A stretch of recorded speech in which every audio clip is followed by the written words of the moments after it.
हाल ही में हुई केंद्र सरकार की कैबिनेट मीटिंग में मूल जनगणना करवाने के साथ जातिगण जनगणना के फैसले पर अजमेर के कांग्रेसियों ने जश्न मनाकर सरकार के इस फैसले को राहुल गांधी की जीत बताया है। पीसीसी सचिव डॉक्टर सुनील लारा के नेतृत्व में कांग्रेसियों ने एक दूसरे को मिठाई खिलाकर बधाई दी। डॉक्टर सुनील लारा ने केंद्र सरकार से जातिगण जनगणना करवाने के फैसले पर सरकार से स्थिति स्पष्ट करने को कहा है। इस मौके पर छात्र नेता अंकित, पवन और निर्मल बैरवाल, हरीश कुमार, सुरेंद्र जॉनी सहित कई कांग्रेसी मौजूद रहे। मैं राहुल गांधी जी का पूरे देशवासियों की तरफ से, हर कांग्रेस कार्यकर्ताओं की तरफ से बहुत बहुत धन्यवाद देना चाहता हूं।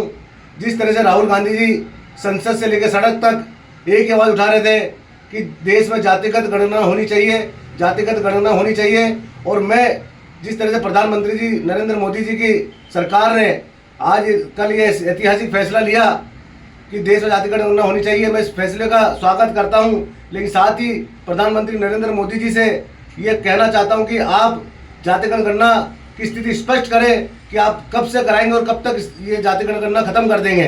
हमें स्थिति स्पष्ट चाहिए। और जिस तरह से राहुल गांधी जी ने ओबीसी वर्ग, पिछड़ा वर्ग, अन्य पिछड़ा वर्ग के लिए जो काम कर रहे थे कि जातिगत गणना होनी चाहिए, उनसे इस स्थिति से अगर जातिगत गणना होगी तो आप ये देखिए आर्थिक स्थिति से इन जाति जो है, ये अति पिछड़ा वर्ग, अन्य पिछड़ा वर्ग, इनकी आर्थिक स्थिति, शैक्षणिक स्थिति, सामाजिक स्थिति, सारी स्थिति स्पष्ट हो जाएगी। और पूरे देश में जो जातियों के आधार पर जो हमें आर्थिक स्थिति, सामाजिक स्थिति जो हमें फायदा मिलेगा वो राहुल गांधी जी की देन है। मैं पुनः एक बार राहुल गांधी जी का बहुत बहुत धन्यवाद देना चाहता हूं। और आज इसी पक्ष में हमने इसी को लेकर के हमने सारे कांग्रेस कार्यकर्ताओं ने एक दूसरे को मिठाई खिला करके खुशियां मनाई है। और पुनः एक बार मैं राहुल गांधी जी का पूरे देशवासियों कार्यकर्ताओं की तरफ से बहुत बहुत धन्यवाद देता हूं।